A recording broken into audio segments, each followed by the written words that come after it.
తెలంగాణ మంత్రి కోమటిరెడ్డి వెంకటరెడ్డి కుటుంబానికి చెందిన సుషి ఇన్ఫ్రా కంపెనీకి సిబిఐ షాక్ ఇచ్చింది. ఎమ్మెల్యే కోమటిరెడ్డి రాజగోపాల్ రెడ్డికి సంబంధించిన సుషి ఇన్ఫ్రా కంపెనీ కాంట్రాక్టు పనుల కోసం ప్రభుత్వ ఉద్యోగులకు లంచమిస్తూ అడ్డంగా దొరికిపోయింది. ఈ సుషి ఇన్ఫ్రా లంచాల బాగోతం ఆలస్యంగా వెలుగులోకి వచ్చింది.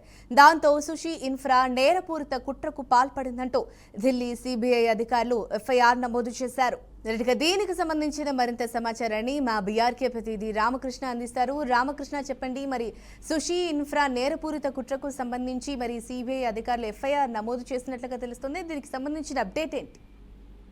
ఝాన్సీ, ఏదైతే దీనికి సంబంధించి ఈ మధ్య కాలంలో ఏదైతే బొగ్గు దీనికి సంబంధించి సుషి ఇన్ఫ్రా కొంత తెలంగాణ రాష్ట్రానికి సంబంధించి ఏదైతే కథనాలు వచ్చినాయో దాని ఆధారంగానే ఇప్పుడు ఏదైతే లేటెస్ట్ గా సిబిఐ సుషి ఇన్ఫ్రాకి సంబంధించి కంపెనీ సిబిఐ షాక్ ఇచ్చిందని చెప్పుకోవచ్చు.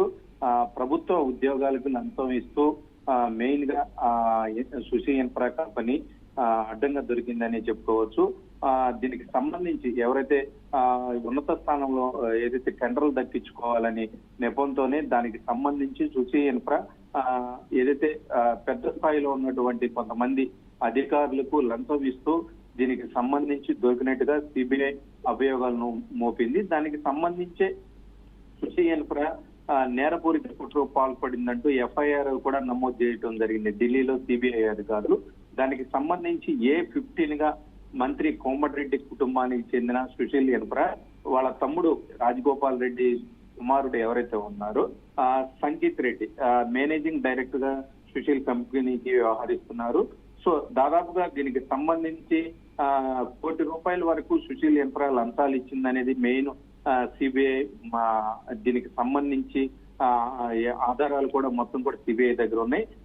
సీనియర్ సెక్షన్ ఇంజనీర్ గా ఉన్నటువంటి సంతోష్ కుమార్ భారీగా లంచాలు ఇచ్చినట్లు కూడా సిబిఐ విచారణలో గుర్తించినట్లుగా కూడా తెలిసింది. దానికి సంబంధించి నార్త్ ఈస్ట్ ఫ్రాంటియర్ రైల్వేలో పనుల కోసం అధికారులు సుశీల్ ఇన్ఫ్రా కలిసింది. దానికి సంబంధించి ఈ మొత్తం కూడా భాగోతం అంతా కూడా బయటకు వచ్చింది. దీనికి సంబంధించి ఢిల్లీలో కేసు కూడా నమోదు చేశారు. దానికి సంబంధించి నార్త్ ఈస్ట్ ఫ్రాంటియర్ రైల్వే అధికారులు కొంతమంది దీనిలో ఇన్వాల్వ్ అయ్యారని కూడా ఢిల్లీలో సిబిఐ అధికారులు దీనికి సంబంధించి మొత్తం కూడా కేసు ఫైల్ చేయడం జరిగింది.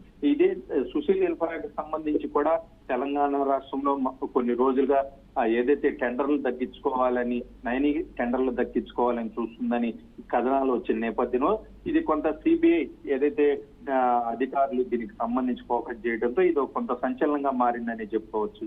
Jhansi, right. Thank you Ramakrishna for the update.